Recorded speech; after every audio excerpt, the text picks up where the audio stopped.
Bharatiya Janata party केंद्र की राजनीति से कांग्रेस को रन आउट करने के बाद अब उत्तर प्रदेश में भाजपा के लिए सबसे बड़ी चुनौती बने अखिलेश यादव के दल समाजवादी पार्टी का सफाया करने के लिए उनकी गढ़ मानी जाने वाली सीटों पर अपनी पकड़ को मजबूत करने का काम शुरू कर चुकी है। दरअसल बीजेपी पहले ही दशकों से सपा की सीट कही जाने वाली रामपुर और आजमगढ़ को अपने कब्जे में कर चुकी है।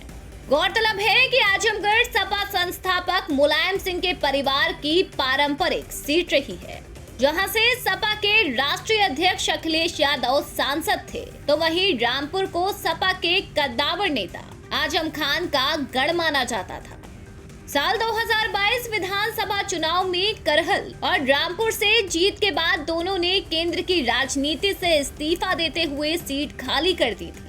बाद में उपचुनावों में दोनों ही सीटों पर बीजेपी ने बहुमत हासिल किया। बता दें कि आजमगढ़ से जहां भाजपा के निरहुआ ने सपा के धर्मेंद्र यादव को मात दी, तो वहीं रामपुर से भाजपा के घनश्याम लोधी ने सपा के आसिम रजा को मात दी।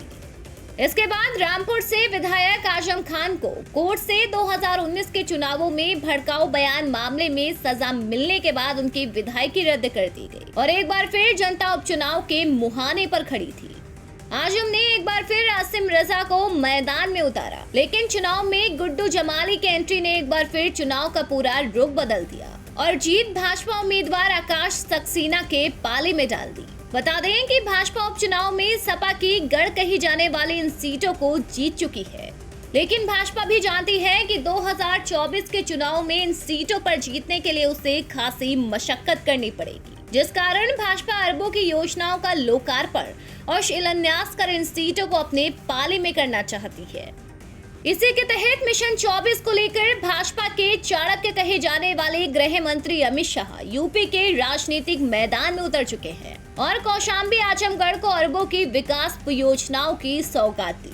माना जा रहा है कि आने वाले दिनों में केंद्र सरकार के खजाने से उत्तर प्रदेश को और भी बड़ी सौगातें मिल सकती हैं। दरअसल ये बात बीजेपी भी बहुत अच्छे से जानती है कि केंद्र की सत्ता का रास्ता यूपी से होकर निकलता है। इस समय एनडीए के खाते में यूपी की 66 सीटें हैं। अब विपक्ष के खाते में बची हुई 14 सीटों पर भी बीजेपी की नजर है और इन्हीं 14 सीटों को लेकर अमित शाह यूपी के सियासी मैदान में उतर चुके हैं और बीजेपी यूपी में 80 का आंकड़ा छूने को बेताब नजर आ रही है। हालांकि अब ये देखना होगा कि इस राजनीतिक लड़ाई में शाह का प्लान मिशन यूपी अखिलेश के प्लान MY+D को मात दे पाता है या नहीं। फिलहाल इस खबर में अभी के लिए बस इतना ही। देश और दुनिया की ताजा खबरें देखने के लिए सब्सक्राइब करें इंडिया पब्लिक खबर के YouTube चैनल को और बेल आइकन दबाना बिल्कुल न भूलें।